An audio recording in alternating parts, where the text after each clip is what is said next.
నమస్కారం. ఎన్సీ స్వాగతం. వార్తలకు వెళ్లే ముందుగా హెడ్లైన్స్. వన మహోత్సవ కార్యక్రమంలో పాల్గొని మంతనిలో ఈత మొక్కలను నాటిన ఎమ్మెల్యే రాకేష్ రెడ్డి. భారీ వర్షాల నేపథ్యంలో ఆర్మూర్ మున్సిపల్ పరిధిలో కంట్రోల్ రూమ్లు ఏర్పాట్లు. మీడియా సమావేశంలో కమిషనర్ రాజు వెల్లడి. తండ్రి స్మారకార్థం పాఠశాల విద్యార్థులకు టీషర్ట్ల పంపిణీ. కానిస్టేబుల్ రాజేశ్వర్ సేవలను కొనియాడిన ఎస్హెచ్ఓ సత్యనారాయణ గౌడ్. జిల్లాలో మరో 2 రోజుల పాటు భారీ వర్షాలు. ప్రజలు అప్రమత్తంగా ఉండాలని వాతావరణ శాఖ సూచనలు. వన పరిరక్షణ మరియు చెట్లను రక్షించే బాధ్యత ప్రతి ఒక్కరికి ఉండాలని ఆర్మూర్ ఎమ్మెల్యే పైడి రాకేష్ రెడ్డి అన్నారు. ఆర్మూర్ మండలంలోని మంతని గ్రామంలో ఎమ్మెల్యే రాకేష్ రెడ్డి గ్రామస్తులు మరియు అధికారులతో కలిసి వన మహోత్సవ కార్యక్రమంలో పాల్గొన్నారు. అనంతరం ఆయన ఈత మొక్కలను నాటి వారి కుటుంబ సభ్యుల పేర్లు పెట్టి వారికి అంకితం చేశారు. ఈ సందర్భంగా ఆయన మాట్లాడుతూ భవిష్యత్తు తరాలకు మంచి వాతావరణం అందించాలన్న సంకల్పంతో నేడు ఈ వన మహోత్సవ కార్యక్రమం ఎంతో దోహదపడుతుందన్నారు. ప్రతి ఏటా 200 కోట్లు ఖర్చు పెట్టి 2 లక్షల మొక్కలు నాటినప్పటికీ వాటి పర్యవేక్షణ తక్కువ అవుతుందన్నారు. చెట్లు నాటే ప్రతి వ్యక్తి వాటిని పరిరక్షించాలని కోరారు. ఈ కార్యక్రమంలో అధికారులు, గ్రామస్తులు, బీజేపీ నాయకులు ఉన్నారు. ఈరోజు ఆర్మూర్ నియోజకవర్గంలో ఉత్తేని అనే ఒక ఆదర్శ గ్రామంలో వనమహోత్సవం కార్యక్రమంలో భాగంగా అంటే పండ్ల మొక్కలు నాటడం జరిగింది. అంటే మేము నాటడం కాదు, ఈ రోజు ఏదో ఫోటోల గురించో లేకపోతే ప్రభుత్వ కార్యక్రమం గురించో రేవంత్ రెడ్డినో రాకేష్ రెడ్డి 2 చెట్లు నాటితే వనం పెరగది, చెట్లు పెరగది, ప్రకృతి పెరగది, పర్యావరణం. ఈ రాష్ట్రంలో ఉన్న 4 కోట్ల మంది వాళ్ళ తల్లి పేరు మీదనో, తండ్రి పేరు మీదనో, కొడుకు పేరు మీదనో, బిడ్డ పేరు మీదనో, మీరు ప్రేమించే ఏ వ్యక్తి మీద జ్ఞాపకార్థం ఒక చెట్టు నాటండి. అప్పుడు తెలంగాణ మొత్తం ఏదైతే ఈరోజు 22% పడిపోయిన పర్యావరణం ఉందో అటవీ విస్తీర్ణం 33% రావాలంటే ఏ 4 ఎమ్మెల్యేలో, 4 అధికారులు, 4 విలేకరులు నాటితే కుదరదు. ప్రజలు కూడా గమనించాలా, ఈ చెట్టు అనేది పెద్ద కష్టంతో కూడుకున్న పని కాదు. రాను రాను మొత్తం మర్చిపోతున్నారు, రాళ్ల మధ్యన బతకడానికి సిద్ధపడుతున్నారు. ఈ ఎండలు ఇట్లనే పెరిగితే భవిష్యత్తులో మీ బిడ్డలు రోడ్ల మీద ఉండలేదు. ముఖ్యంగా గ్రామీణ ప్రాంత ప్రజలు అందరూ, సామాన్య ప్రజలు కూడా ఆలోచించాల్సిందంటే ఈ చెట్టు, ఈ గాలి, ఈ పర్యావరణము, ఈ ప్రశాంతత భవిష్యత్తు తరాలను కాపాడుతుంది. పర్యావరణాన్ని మీరు కాపాడుకోవాలి, మీ భవిష్యత్తులో మీ బిడ్డలను కాపాడుకోవాలంటే మీరే ప్రతి మనిషికి 1 చెట్టు, ఇంటికి 4 చెట్లు నాటండి. అప్పుడే ఇదంతా ప్రశాంతం, సమతుల్యం అవుతుంది. భారీ వర్షాల సూచన మేరకు ఆర్మూర్ పట్టణంలోని మున్సిపల్ కార్యాలయంలో కంట్రోల్ రూమ్ ఏర్పాటు చేసినట్లు కమిషనర్ రాజు తెలిపారు.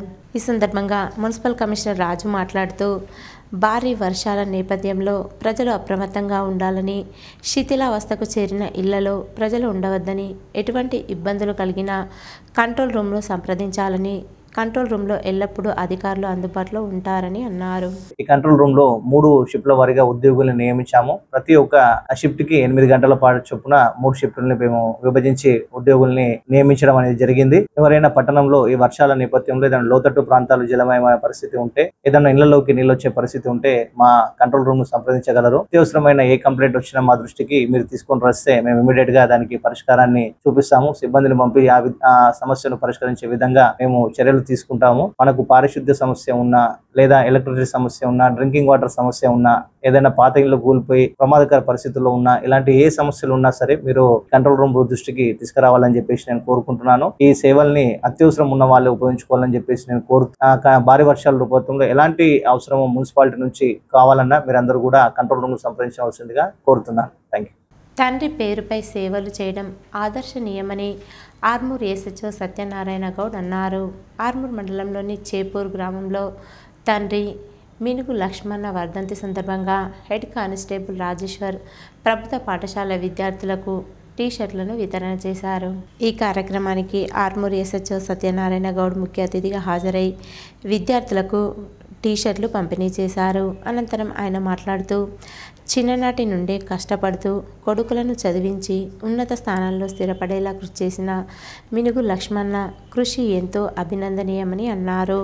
కొడుకులు సైతం తండ్రి త్యాగాన్ని మరవకుండా ఆయన పేరుపై సేవా కార్యక్రమాలు చేపడుతూ అందరికీ ఆదర్శంగా నిలుస్తున్నారని కొనియాడారు.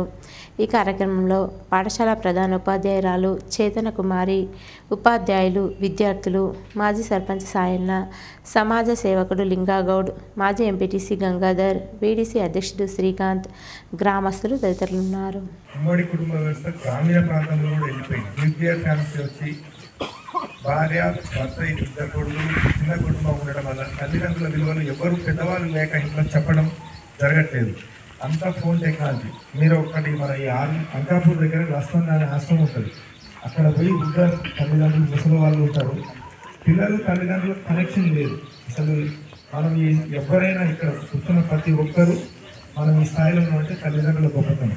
ఇది ఈ కార్యక్రమం ఇప్పుడు మా ఎక్స్పాన్షన్ గారు, రాజేశ్వర్ గారు, అతను వాళ్ళ కొడుకులకు ఎంత విలువ ఇచ్చి సెకండ్ మ్యారేజ్ కానీ అలాంటివి చేసుకోకుండా అతన్ని ఈ స్థాయిలో ఉన్నత స్థాయిలో తీర్చిదిద్దినందుకు ప్రతి సంవత్సరం జ్ఞాపకార్థంగా ఏదో ఒక ప్రోగ్రాం చేస్తామంటే ఈ రోజుల్లో ఇది అసలు విలువ కట్టలేదు అన్నది. చాలా విలువైనది. మనం తల్లిదండ్రులు ప్రతి ఒక్కరు ఇంటికి పోయాక నాకు అది ఇవ్వట్లేదు ఉన్నప్పుడు ఎవ్వరికి విలువ తెలియదు. తల్లిదండ్రులు అనేది అసలు దైవంతో సమానం. ఎందుకంటే మనం ఏ స్థాయికి ఎదిగిన వాళ్ళే, తల్లిదండ్రులు లేకుండా మనం ఏమీ సాధించలేదు. వాళ్ళు శ్రావణ మాస ప్రారంభం సందర్భంగా ఆర్మూర్ పట్టణంతో పాటు మండలంలోని గ్రామాల్లో గల దేవి ఆలయాల్లో భక్తులు ప్రత్యేక పూజలు చేశారు. పట్టణంలోని మహాలక్ష్మి ఆలయం, హౌసింగ్ బోర్డ్, దుర్గాదేవి ఆలయం, జంబి హనుమాన్ ప్రాంగణంలో గల ధనలక్ష్మి ఆలయాల్లో అమ్మవారు ప్రత్యేక అలంకరణతో భక్తులకు దర్శనమిచ్చారు. శ్రావణ శుక్రవారాల్లో అమ్మవారి ఆరాధన విశేషమైనదని ఆలయ అర్చకులు తెలిపారు. ఈరోజు శ్రావణ మాసం మొదటి శుక్రవారం సందర్భంగా ధనలక్ష్మి అమ్మవారి గుడిలో అమ్మవారికి పంచామృతతో అభిషేకం నిర్వహించడం జరిగింది. అలాగే కుంకుమార్చన నిర్వహించడం జరిగింది. కావున భక్తులు అమ్మవారిని దర్శించడానికి అధిక సంఖ్యలో విచ్చేసినారు. మరి ఈ శ్రావణ మాసంలో అమ్మవారిని తెచ్చుకున్నట్లయితే సకల ఐశ్వర్యాలు సిద్ధిస్తాయని కోరుతున్నాము. ఇప్పుడు రేపు శనివారం అనగా ఆంజనేయ స్వామి గుడిలో స్వామివారికి నిత్యాభిషేకము, అష్టోత్తర పూజ నిర్వహించడం జరుగుతుంది. శుక్రవారం అమ్మవారికి అభిషేకం, పంచామృత అభిషేకము, కుంకుమార్చన నిర్వహించడం జరుగుతుంది. పర్యావరణ పరిరక్షణ ప్రతి ఒక్కరి బాధ్యతని ఆర్మూర్ ఎస్హెచ్ఓ సత్యనారాయణ గౌడ్ అన్నారు. ఆర్మూర్ పోలీస్ స్టేషన్లో వన మహోత్సవ కార్యక్రమంలో భాగంగా ఎస్హెచ్ఓ సత్యనారాయణ గౌడ్ మొక్కలు నాటారు. ఈ సందర్భంగా ఆయన మాట్లాడుతూ పర్యావరణాన్ని పరిరక్షించి భావితరాలకు మంచి వాతావరణాన్ని అందించడం కోసం ప్రతి ఒక్కరూ మొక్కలు నాటి వాటిని సంరక్షించాలని అన్నారు. ఈ కార్యక్రమంలో ఎస్ఐలు తిరుపతి, రమేష్, ఏఎస్ఐలు, కానిస్టేబుల్ తదితరులున్నారు. నిజామాబాద్ వినాయక్ నగర్కు చెందిన హేమంత్ న్యాచురల్ ఫుడ్ పేరిట షుగర్ లేకుండా డ్రై ఫ్రూట్స్తో చేసిన లడ్డూలు, బిస్కెట్స్ వాడడం వలన ఆరోగ్యంతో పాటు ఇమ్యూనిటీ పెరుగుతుందని, దీర్ఘకాలిక వ్యాధులున్న వారికి గొప్ప శక్తినిస్తుందని ఆర్మూర్ ఎమ్మెల్యే పైడి రాకేష్ రెడ్డి వీటిని అందజేశారు. ఈ సందర్భంగా ఎమ్మెల్యే మాట్లాడుతూ ప్రతి ఒక్కరూ తక్కువ మోతాదులో ఉన్న చక్కెర పదార్థాలు తీసుకోవాలని, ఈ న్యాచురల్ ఫుడ్ వంటివి వాడటం వలన ఆరోగ్యంగా ఉంటారని, తక్కువ ధరలో నాణ్యమైన న్యాచురల్ ఫుడ్ అందిస్తున్న హేమంత్ను ఎమ్మెల్యే అభినందించారు. రాబోయే రోజుల్లో మరింత ఉన్నతంగా ఈ ఫుడ్ కంపెనీ ఎదగాలని, మరింత మందికి ఆరోగ్యకరమైన ఫుడ్ చేరాలని కోరారు. కార్మికుల సమస్యలపై జూలై 31వ తేదీన తలపెట్టిన రాష్ట్ర వ్యాప్త ఆందోళనను జయప్రదం చేయాలని trade union centre of India Nizamabad సంయుక్త జిల్లా అధ్యక్ష కార్యదర్శులు ముత్తెన్న, రమేష్లు పిలుపునిచ్చారు. ఆర్మూర్ పట్టణంలోని కుమార్ నారాయణ భవనంలో టీయూసీఐ నాయకులకు మీడియా సమావేశం నిర్వహించి మాట్లాడారు. ఈ సందర్భంగా జిల్లా అధ్యక్షుడు ముత్తెన్న, కార్యదర్శి రమేష్లు మాట్లాడుతూ కేంద్ర ప్రభుత్వ కార్మిక వ్యతిరేక విధానాలను నిరసిస్తూ, కార్మికుల పని గంటల పెంపును ఖండిస్తూ కనీస వేతనాల అమలుపై రాష్ట్ర వ్యాప్త ఆందోళనకు జూలై 31వ తేదీన పిలుపునివ్వడం జరిగిందని, కార్మికులు పెద్ద ఎత్తున పాల్గొని విజయవంతం చేయాలని పిలుపునిచ్చారు. ఈ సమావేశంలో జిల్లా ఉపాధ్యక్షులు రాజేశ్వర్, ప్రకాష్, సహాయ కార్యదర్శి సత్యమ్మ, కోశాధికారి అరవింద్, నాయకులు నిఖిల్ తదితరులున్నారు.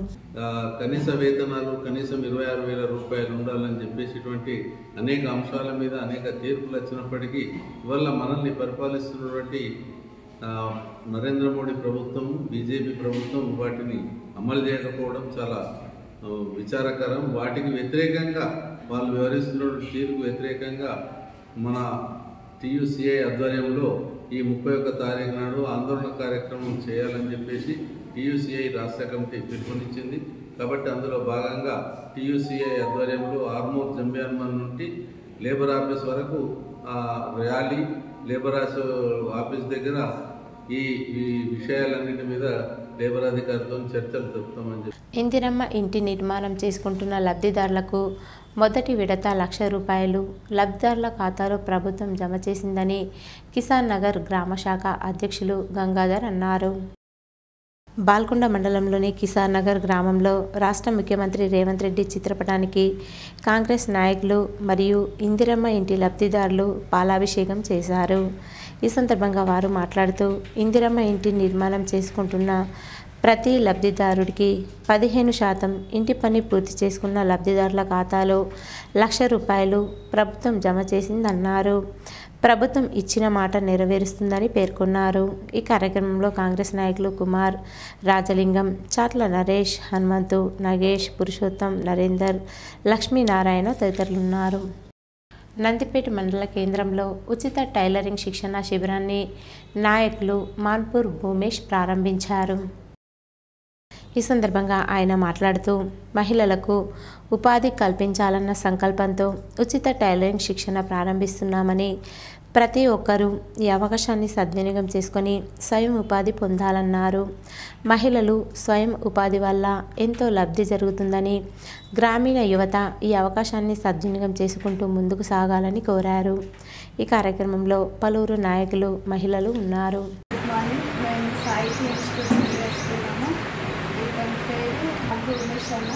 మాకు ఫ్రీగా టైలరింగ్ నేర్పిస్తున్నాను. ఇతని వల్ల మాకు ఇంకా ఫ్యూచర్లో మంచిగా యూజ్ అవుతుంది. ఇతను ఎక్కువ హ్యాపీగా ఉండాలి. Thank you. అన్న మాన్పూర్ ఉమేష్ అన్న గారు మమ్మల్ని సంప్రదించిన తర్వాత ఈ యొక్క ఫ్రీ ట్రైనింగ్ అనేటువంటిది ఏర్పాటు చేయడం జరిగింది. ఈ ఫ్రీ ట్రైనింగ్ పరంగా ఆయన ఒక ముఖ్య ఉద్దేశం ఏంటంటే చాలా సేవా కార్యక్రమంలో పాల్గొంటూ ఉన్నారు. సో మేము కూడా ఖచ్చితంగా అన్నకు సహకరించిన ఉద్దేశంతో ఎంతమందిని తీసుకొచ్చినా అతను ఇచ్చేటువంటి యొక్క ఏదైతే ఆర్థిక సహాయం ఉందో ఆ పిల్లలకు ఆ ట్రైనింగ్ అందే విధంగా చూస్తామని చెప్పేసి లాక్డౌన్లో మనం సహకార ఈ సహకారులందరూ అన్న ఇది మంచి కార్యక్రమం ఉన్నది. దీనికి న్యాయపత్రులు పేద పిల్లలు ఉంటారు, ఉన్నోళ్ళు ఉంటారు, ఎల్లకాలం నీ పేరు ఉంటుంది కాబట్టి అన్న ఈ పని చేయాలంటే నేను సుఖ చిన్నప్పుడు బొంబాయిలో ఉన్నప్పుడు టైలరింగ్ నేర్చుకున్నామైనా నాకు నేర్పటం లేక సగం నేర్చుకొని సగం విషయం ఆ గుర్తింపులు నాకు వచ్చినాయి కాబట్టి ఇది సుఖ భవిష్యత్తులో మనకు పిల్లలు ఎందరో ఉన్నారు, మన నందిపేటలో గరీబ్ వాళ్ళు ఉన్నారు, ఈ నేర్పితే మంచి పని, ఈ పని ద్వారా మనకు మంచి పేరు వస్తుంది. సమాజంలో కరుణ ట్రస్ట్ చేస్తున్న సేవలు అభినందనీయమని డిఆర్డీఏ సిసిల జిల్లా కార్యదర్శి తడకల శ్రీనివాస్ అన్నారు. మోర్తాడ్ మండలంలోని షెట్పల్లి గ్రామంలో గల ప్రాథమిక పాఠశాలలో కరుణ ట్రస్ట్ ఆధ్వర్యంలో విద్యార్థులకు క్రీడా దుస్తుల పంపిణీ కార్యక్రమానికి ఆయన ముఖ్య అతిథిగా హాజరయ్యారు. భవిష్యత్తులో మరిన్ని సేవా కార్యక్రమాలు నిర్వహించాలని ఆయన కోరారు. భారత్ సేవా పురస్కార్ అవార్డు గ్రహీత కరుణ ట్రస్ట్ చైర్మన్ తుమ్మల మహేష్ కుమార్ కుమారుడు అభ్యుదయ్ పుట్టినరోజు సందర్భంగా క్రీడా దుస్తులు పంపిణీ చేయడం జరిగింది. ఈ కార్యక్రమంలో మండల ఉపాధ్యాయులు లక్ష్మణ్, కిరణ్ కుమార్, ట్రస్ట్ కోశాధికారి మౌనమి, వివో వనిత, విద్యార్థులు తదితరులున్నారు. బోధన్ నియోజకవర్గంలోని పలు గ్రామాలలో పర్యటించి లబ్ధిదారులకు రేషన్ కార్డులను ఎమ్మెల్యే సుదర్శన్ రెడ్డి పంపిణీ చేశారు. సాలూరా మండలంలో ఎమ్మెల్యే పొద్దుటూరి సుదర్శన్ రెడ్డి శుక్రవారం సాలూరాలోని టీటీడీ కళ్యాణ మండపంలో మండలంలోని పలు గ్రామాల నిరుపేద కుటుంబాలకు నూతన రేషన్ కార్డులను పంపిణీ చేశారు. ఈ సందర్భంగా ఏర్పాటు చేసిన కార్యక్రమంలో ఎమ్మెల్యే సుదర్శన్ రెడ్డి మాట్లాడుతూ రాష్ట్ర ముఖ్యమంత్రి రేవంత్ రెడ్డి మరో 4 నుండి 5 రోజుల్లో బోధన్ నియోజకవర్గానికి రానున్నారని తెలిపారు. ముఖ్యమంత్రి పర్యటన సందర్భంగా నియోజకవర్గంలో సుమారు 1000 కోట్ల రూపాయల నిధులతో వివిధ అభివృద్ధి కార్యక్రమాలకు శంకుస్థాపనలు, ప్రారంభోత్సవాలు చేయనున్నట్లు ఆయన వెల్లడించారు. ఈ కార్యక్రమంలో జిల్లా collector, Bodhan sub collector, Salura తహసీల్దార్తో పాటు పలువురు కాంగ్రెస్ నాయకులు, కార్యకర్తలు మరియు పెద్ద సంఖ్యలో ప్రజలు పాల్గొన్నారు. కొత్త రేషన్ కార్డులు అందుకున్న లబ్ధిదారులు ఎమ్మెల్యేకు కృతజ్ఞతలు తెలిపారు. ఈ పంపిణీ కార్యక్రమం నియోజకవర్గ ప్రజలకు ఎంతో ప్రయోజనకరంగా ఉంటుందని అధికారులు, నాయకులు పేర్కొన్నారు. కనీసం 10 సంవత్సరాలు 2-3 లక్షల కార్డు ఇచ్చిండు ఇచ్చిండా ఏమన్నారమ్మా ఎన్ని ఇచ్చిండు 10 సంవత్సరాలు ఎన్ని ఇచ్చిండు 2.5 లక్షలు. ఇంకోటి ముందు దొడ్డు బియ్యం ఎవరైనా తింటుంటున్నా ఏ 10% మంది తింటుంటారు 12 రూపాయలు అమ్మేస్తుంటారు. అంతేనా? మీరు అమ్మకుండా అమ్మి మళ్ళా చల్ల బియ్యం కొనకుండా మీకు ఇంకా 10-15 రూపాయలు ఎక్కువైనా మనం ఏం చేస్తున్నాం? మనం తినే బియ్యం ఇస్తాం, అందరం తినే బియ్యం ఇస్తాం. ఎందుకు? మీరు 12 రూపాయలు అమ్మేసి మళ్ళా 30-35 రూపాయలు. జిల్లాలో వర్షాభావ ప్రభావం మరో 2 రోజుల పాటు ఉంటుందని వాతావరణ శాఖ స్పష్టం చేసింది. ఉత్తర బంగాళాఖాతంలో అల్పపీడనం ఏర్పడడంతో ఆ ప్రభావంతో గంటకు 30 నుంచి 40 కిలోమీటర్ల వేగంతో ఈదురు గాలులతో కూడిన వర్షాలు పడనున్నట్లు హెచ్చరించింది. అరేబియా సముద్రం నుంచి దక్షిణ ఛత్తీస్గఢ్ మీదుగా ఒక ద్రోణి కొనసాగుతుందని పేర్కొంది. ఈ మేరకు పలు జిల్లాలకు పసుపు రంగు హెచ్చరికలు జారీ చేసింది. మరోవైపు బంగాళాఖాతంలో ఏర్పడిన అల్పపీడన ప్రభావంతో హైదరాబాద్ సహా రాష్ట్ర వ్యాప్తంగా గురువారం మొత్తం ముసురువాన కురుస్తూనే ఉంది. ఏకదాటిగా కురుస్తున్న వర్షంతో జనజీవనానికి ఆటంకం ఏర్పడింది. గ్రామీణ ప్రాంతాల్లో వాగులు వంకలు పొంగి పొర్లుతున్నాయి. అత్యధికంగా కుమరం భీం, ఆసిఫాబాద్ జిల్లా కౌటాలలో 6.5 సెంటీమీటర్ల వర్షపాతం నమోదైంది. ఇదే జిల్లా సిర్పూర్ టీ మండలం లోనవెల్లి 5.7, బెజ్జూరు 5.2, పెంచికులపేట మండలం ఎల్కపల్లి 3, భద్రాద్రి కొత్తగూడెం జిల్లా అశ్వారావుపేటలో 2.6 సెంటీమీటర్లు కురిసింది. రాష్ట్ర వ్యాప్తంగా 836 ప్రాంతాల్లో వర్షాలు నమోదయ్యాయి. ములుగు, భద్రాద్రి జిల్లాల్లో కిన్నెరసాని, ముర్రేడు, జిల్లేరు, తాలిపేరు ఉధృతంగా ప్రవహిస్తున్నాయి. భూపాలపల్లి, ఖమ్మం జిల్లాలోనూ పలుచోట్ల లో లెవెల్ వంతెనలు మునిగిపోయాయి. మున్నేరులో వరద ప్రవాహం కొనసాగుతుంది. ఖమ్మం జిల్లా చిన్న మండవకు చెందిన పశువుల కాపర్లు గురువారం మున్నేటి వరద ఒక్కసారిగా పెరగడంతో ఓ లంకలో చిక్కుకుపోయారు. ఖమ్మం ఎన్డీఆర్ఎఫ్ బృందం పోలీసులు పడవల సాయంతో కాపాడారు. శుక్రవారం ఆదిలాబాద్, ఆసిఫాబాద్, మంచిర్యాల, నిర్మల్, నిజామాబాద్, భూపాలపల్లి, ములుగు, భద్రాద్రి, ఖమ్మం, వరంగల్, హనుమకొండ, జనగామ, మెదక్, కామారెడ్డి జిల్లాలో వర్షాలు కురిశాయి. పెండింగ్లో ఉన్న 8,300 కోట్ల ఫీజు రియంబర్స్మెంట్ నిధులను ప్రభుత్వం విడుదల చేయాలని విద్యార్థి సంఘాల నాయకులు డిమాండ్ చేశారు. ఏబీవీపీ ఇందూరు జిల్లా ఆధ్వర్యంలో పెండింగ్లో ఉన్న మెస్ బకాయిలు మరియు ఫీజు రియంబర్స్మెంట్ నిధులు విడుదల చేయాలని డిమాండ్ చేస్తూ దిష్టిబొమ్మను దగ్ధం చేశారు. ఈ సమావేశానికి ఏబీవీపీ ఇందూరు జిల్లా కన్వీనర్ బాలకృష్ణ మాట్లాడుతూ రాష్ట్ర వ్యాప్తంగా పెండింగ్లో ఉన్న 8,300 కోట్ల స్కాలర్షిప్ ఫీజు రియంబర్స్మెంట్ వెంటనే ప్రభుత్వం తక్షణమే విడుదల చేయాలని, ముఖ్యంగా చదువుకునే పేద, బడుగు, బలహీన వర్గాలకు చెందిన డిగ్రీ మరియు పీజీ విద్యార్థులు స్కాలర్షిప్ మరియు ఫీజు రియంబర్స్మెంట్ రాక తీవ్ర ఇబ్బందులు పడుతున్నా రాష్ట్ర ప్రభుత్వానికి చిత్తశుద్ధి లేకపోవడం నిజంగా బాధాకరమన్నారు. పేరుకేమో ప్రభుత్వ కళాశాల కానీ విద్యార్థులకు ఫీజు రియంబర్స్మెంట్ మరియు మెస్ బకాయిలు రాక వాళ్ళ చేతుల్లో నుండి డబ్బులు వసూలు చేస్తున్న పరిస్థితి నెలకొందన్నారు. విద్యార్థులకు స్కాలర్షిప్ అనేది ప్రభుత్వ భిక్ష కాదని, విద్యార్థుల హక్కు అని అన్నారు. రాష్ట్రంలోని వేలాది మంది పేద, మధ్యతరగతి విద్యార్థులు స్కాలర్షిప్లు లేక అనేక ఇబ్బందులు ఎదుర్కొంటున్నారని తెలిపారు. సుమారు 5 సంవత్సరాలుగా పెండింగ్లో ఉన్న స్కాలర్షిప్ బకాయిలను ప్రభుత్వం విడుదల చేయకపోవడంతోనే విద్యార్థులపై తీవ్ర ప్రభావం చూపుతుందన్నారు. స్కాలర్షిప్ అందని కారణంగా విద్యార్థులు ట్రాన్స్ఫర్ సర్టిఫికెట్లు, మెమోలు తీసుకోలేక వారి పై చదువులకు అడ్డంకులు ఏర్పడుతున్నాయని వారు తెలియజేశారు. సెల్ఫ్ ఫైనాన్స్ కోర్సుల్లో చదువుతున్న విద్యార్థుల వద్ద కొన్ని కార్పొరేట్ కళాశాలలు అక్రమంగా ఫీజులు వసూలు చేస్తున్నాయని ఆయన ఆరోపించారు. ప్రభుత్వం వెంటనే స్పందించి ఈ పరిస్థితిని అరికట్టాలని డిమాండ్ చేశారు. తక్షణమే పెండింగ్లో ఉన్న స్కాలర్షిప్ బకాయిలను, మెస్ బకాయిలను ప్రభుత్వం వెంటనే విడుదల చేయాలని వారు డిమాండ్ చేశారు. కంటేశ్వర్ జోనల్ ఇన్ఛార్జ్ దుర్గాదాస్, మహేష్, ప్రణీత్, సిద్ధు, ప్రేమ్, శ్రీనివాస్, మహేష్ మరియు ఇతరులు పాల్గొన్నారు. ఈయనొక రాష్ట్రాన్ని కూడా బరాబర్ నడిపేయలేకపోతున్నాడు. ఈయనొక సీఎం అని సందర్భంగా అడుగుతున్నా. ఇలాంటి సీఎం ఉండేందుకు పెడదాం అని ఏబీపీలో చెప్తా ఉన్నది. ఇటువంటి కొడుకులు ఉండి పెడదాం. వీళ్ళు దేశాన్ని ఏం ఉద్ధరించారు? దేశంకు ప్రారంభమైన కొడుకులు ఈ కొడుకులందరూ విద్యార్థుల కోసం బతకాలని గవర్నమెంట్ ఉండి వేస్ట్. పెన్షనర్స్ సమస్యలను ప్రభుత్వం పరిష్కరించాలని, లేదంటే ఆందోళనకు దిగుతామని పెన్షనర్స్ సంఘం సభ్యులు ఆందోళన చేపట్టారు. Telangana all pensioners and retired persons association Nizamabad జిల్లా కమిటీ ఆధ్వర్యంలో జాతీయ పెన్షనర్ల కమిటీ ఇచ్చిన పిలుపులో భాగంగా ఎన్టీఆర్ స్టాచ్యూ వద్ద ఈరోజు పెన్షనర్లు పెద్ద ఎత్తున మానవహారాన్ని నిర్మించి ధర్నాను నిర్వహించారు. జనవరి 1, 2026 నుండి కేంద్ర ప్రభుత్వం పాత కొత్త పెన్షనర్ల మధ్య చీలిక తెచ్చే ప్రయత్నం ప్రారంభించిందన్నారు. 8వ పే కమిషన్ ఇంతవరకు ఏర్పాటు చేయలేదని, అందుకు నిరసనగా forum of civil pensioners association పిలుపు మేరకు తీసుకున్న నిర్ణయం ప్రకారం టాప్రా రాష్ట్ర కమిటీ ఆదేశం మేరకు మన నిజామాబాద్ జిల్లాలో కూడా శుక్రవారం రోజు మానవహారం ఎన్టీఆర్ చౌరస్తా వద్ద పెద్ద ఎత్తున పెన్షనర్లు మానవహారాన్ని నిర్మించి ప్రభుత్వానికి వ్యతిరేకంగా నినాదాలు చేశారు.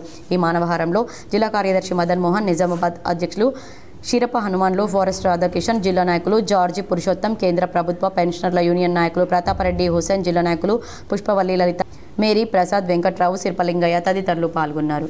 ఫిబ్రవరి 25 నాడు కేంద్ర ప్రభుత్వము ఒక చట్టాన్ని తీసుకొచ్చింది. ఏంటంటే దాని ప్రకారము ఎవరైతే పెన్షనర్స్ ఉన్నారో వాళ్ళు కొత్తగా రివిజన్ అయినటువంటి పెన్షన్కు అర్హులు కాకుండా ఉంటారు. అంటే ఎవరైతే పాత పెన్షనర్స్ను రెండుగా విభజించడం జరుగుతుంది. పాత పెన్షనర్స్, కొత్త పెన్షనర్స్కు మాత్రమే ఆ పిఆర్సీ వర్తిస్తుంది. రూరల్ నియోజకవర్గంలో డిచ్పల్లి మండలంలో ఎమ్మెల్యే భూపతి రెడ్డి పర్యటించి లబ్ధిదారులకు నూతన రేషన్ కార్డులను అందజేశారు. డిచ్పల్లి మండల కేంద్రంలో లబ్ధిదారులకు నూతన రేషన్ కార్డులను పంపిణీ చేశారు. ఈ సందర్భంగా rural MLA doctor Bhupathi Reddy మాట్లాడుతూ రాష్ట్రంలో ఈ నెల 14న సీఎం రేవంత్ రెడ్డి నూతన రేషన్ కార్డులను పంపిణీ ప్రారంభించారని, ప్రజాప్రభుత్వంలో నిరుపేదలకు కావలసిన ప్రతి సంక్షేమం కాంగ్రెస్ ప్రభుత్వం నిరుపేదలకు అందిస్తుందన్నారు. మన జిల్లాలో 63,500 కొత్త కార్డులు, రూరల్ నియోజకవర్గంలో నూతన రేషన్ కార్డులు 16,116 కార్డులు, డిచ్పల్లి మండల నూతన రేషన్ కార్డులు మంజూరు చేసినట్లు ఎమ్మెల్యే డాక్టర్ భూపతి రెడ్డి తెలిపారు. గత ప్రభుత్వం 10 ఏళ్ల కాలంలో నిరుపేదలకు ఒక్క రేషన్ కార్డును కూడా మంజూరు చేయలేదని ఎద్దేవా చేశారు. కాంగ్రెస్ పార్టీ ఎన్నికల్లో ఇచ్చిన హామీ మేరకు ప్రతి ఒక్క హామీ నెరవేరుస్తుందన్నారు. కాంగ్రెస్ ప్రభుత్వం అధికారంలోకి వచ్చినప్పటి నుంచి ప్రతి ఒక్క హామీని నెరవేరుస్తుందని, మహిళలకు ఆర్టీసీ బస్సులో ఉచిత ప్రయాణం, 200 యూనిట్ల ఉచిత కరెంట్, రైతు భరోసా, రైతు రుణమాఫీ, ఉచిత సన్నబియ్యం, ఇంద్రమైన్లు అనేక సంక్షేమ పథకాలను అమలు చేస్తుందన్నారు. స్థానిక సంస్థల ఎన్నికల్లో ప్రజలు కాంగ్రెస్ వైపే మొగ్గు చూపుతున్నారని, ఎన్నికల్లో కాంగ్రెస్ పార్టీ గెలవడం ఖాయమన్నారు. మీ సేవా సెంటర్ నిర్వాహకులు అక్రమాలకు పాల్పడితే లైసెన్స్ రద్దు చేస్తామని, కొందరు దళారులు మీ సేవా కేంద్రాలు, ప్రభుత్వ కార్యాలయాల్లో ప్రజల నుండి లంచాలు తీసుకుంటున్నట్లు తమ దృష్టికి వచ్చిందని రూరల్ ఎమ్మెల్యే భూపతి రెడ్డి అన్నారు. అక్రమాలకు పాల్పడితే మీ సేవా లైసెన్స్ రద్దు చేస్తామని ఎమ్మెల్యే హెచ్చరించారు. గత ప్రభుత్వం 10 ఏళ్ల కాలంలో ఎన్నో అక్రమాలకు పాల్పడిందని, అవన్నీ ఒక్కొక్కటిగా బయటకు వస్తున్నాయన్నారు. అనంతరం మిట్టపల్లిలో పిఎస్సిఎస్ రాంపూర్ ఆధ్వర్యంలో నిర్మించిన నూతన గోదాంను ప్రారంభించారు. ఈ కార్యక్రమంలో ఆర్డీఓ రాజేంద్ర కుమార్, డిఎస్ఓ భరత్, తహసీల్దార్ Satish Reddy, PCC delegate Shekar Goud, ICDMS chairman Tarachand, Congress మండల అధ్యక్షులు అమృతపూర్ గంగాధర్, కాంగ్రెస్ నాయకులు పొలసాని శ్రీనివాస్, కంచెట్టి గంగాధర్, వాసుబాబు, ధర్మగౌడ్, ఉమ్మాజీ నరేష్, లబ్ధిదారులు తదితరులు పాల్గొన్నారు.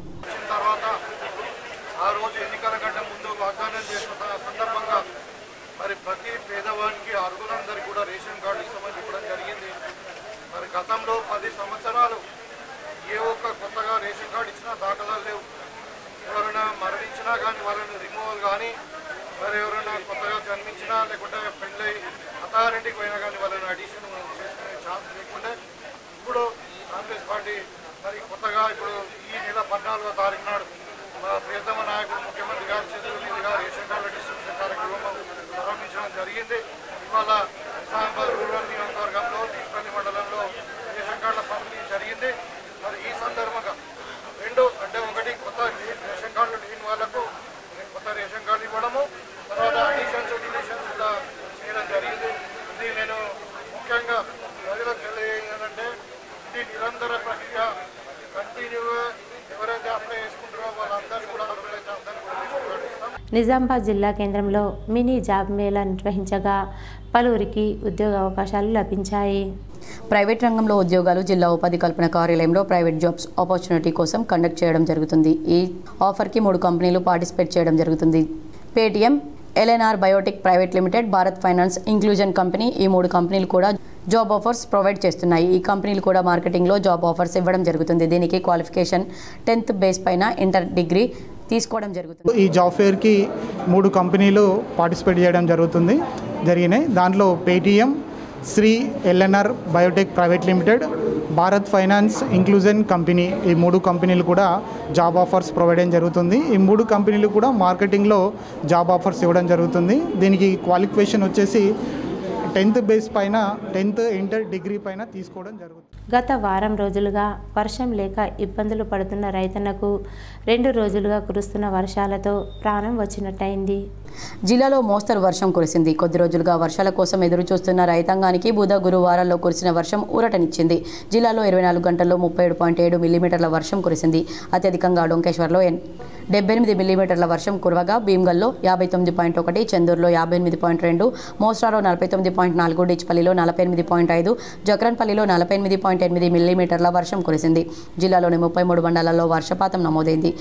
గత కొద్ది రోజులుగా వర్షాలు లేక అన్నదాత ఆకాశం వైపు చూస్తున్న క్రమంలో బుధవారం రాత్రి నుంచి శుక్రవారం వరకు కురిసిన వర్షానికి జిల్లాలోని పలు తోతట్టు ప్రాంతాలు జలమయమయ్యాయి. బంజారా సంఘం ఆధ్వర్యంలో పెద్ద ఎత్తున తీజ్ సంబరాలు ప్రతి మండలాల వారీగా నిర్వహిస్తామని బంజారా సంఘ సభ్యులు స్పష్టం చేశారు.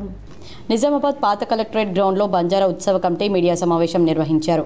తీజ్ సంబరాలు ప్రారంభమయ్యాయి. ఆగస్టు 3 ఆదివారం వరకు ప్రతి సంవత్సరం లాగానే 2025లో కూడా తీజ్ ఉత్సవాలు జరుపుకొనదలచి బంజారా అన్ని సంఘాల నాయకులకు, ప్రతి ఉద్యోగ డిపార్ట్మెంట్స్ వాళ్ళకి, సామాన్య జనులకు, అన్ని వర్గాల బంజారా ప్రజలు పాల్గొన్నారు. శనివారం ఉదయం ఆవు పేడ, పిడకలు, పుట్టమన్ను, తీజ్ బుట్టలు సేకరించి డాకలో ఏర్పాటు చేయట. అదే రోజు సాయంత్రం 6 నుంచి 7 గంటల మధ్యలో బుట్టలో గోధుమలు, శనగలు అలుగుట. 27వ తారీఖు నుండి 31వ తారీఖు వరకు ప్రతిరోజు ఉదయం 8 గంటలలోపు, సాయంత్రం 7 గంటలలోపు భోగ్ పూజ, ఊదు దువాడి, సాయంత్రం 7 గంటల 30 నిమిషాల తర్వాత సాంస్కృతిక కార్యక్రమాలు నిర్వహించనున్నామన్నారు. పాత కలెక్టరేట్ ఆపోజిట్ కోర్టు అక్కడ మీరు చేసుకోవాల్సిందని పర్మిషన్ ఇవ్వడం అనేది జరిగింది. కావున బంజారా సోదరులందరికీ విన్నవించేది ఏంటంటే, మనం ఎవరి కూడా పాలిటెక్నిక్ గ్రౌండ్ పోకుండా నడిబొడ్డులో, నిజామాబాద్ నడిబొడ్డులో ఉన్నటువంటి పాత కలెక్టర్ గ్రౌండ్లో రావాల్సిందిగా విన్నవిస్తూ, ఈ ప్రోగ్రాం 9 రోజులు ఉంటుంది. ఆ ప్రోగ్రాం ఇవాళ 25వ తారీఖు నుంచి స్టార్ట్ అయ్యి 3వ తారీఖు ఆదివారము తీజ్ నిమజ్జనంతో ఎండవడం అనేది జరుగుతుంది. అయితే ఇవాళ బంజారా సోదరిమణులందరి యొక్క మెయిన్ ప్రోగ్రామ్ ఇది ఏంటంటే, ఇవాళ గౌ గాడేరో అంటే గోధుమలను నానబెట్టుట. ఈరోజు వార్తల్లోని హెడ్లైన్స్ మరోసారి. వన మహోత్సవ కార్యక్రమంలో పాల్గొని మంతనిలో ఈత మొక్కలను నాటిన ఎమ్మెల్యే రాకేష్ రెడ్డి. భారీ వర్షాల నేపథ్యంలో ఆర్మూర్ మున్సిపల్ పరిధిలో కంట్రోల్ రూమ్లు ఏర్పాట్లు. మీడియా సమావేశంలో కమిషనర్ రాజు వెల్లడి. తండ్రి స్మారకార్థం పాఠశాల విద్యార్థులకు టీషర్ట్ల పంపిణీ. కానిస్టేబుల్ రాజేశ్వర్ సేవలను కొనియాడిన ఎస్హెచ్ఓ సత్యనారాయణ గౌడ్. జిల్లాలో మరో 2 రోజుల పాటు భారీ వర్షాలు. ప్రజలు అప్రమత్తంగా ఉండాలని వాతావరణ శాఖ సూచనలు. ఇవి ఈరోజు బులెటిన్లోని విశేషాలు. తిరిగి వచ్చే బులెటిన్లో కలుసుకుందాం. అంతవరకు సెలవు. నమస్కారం.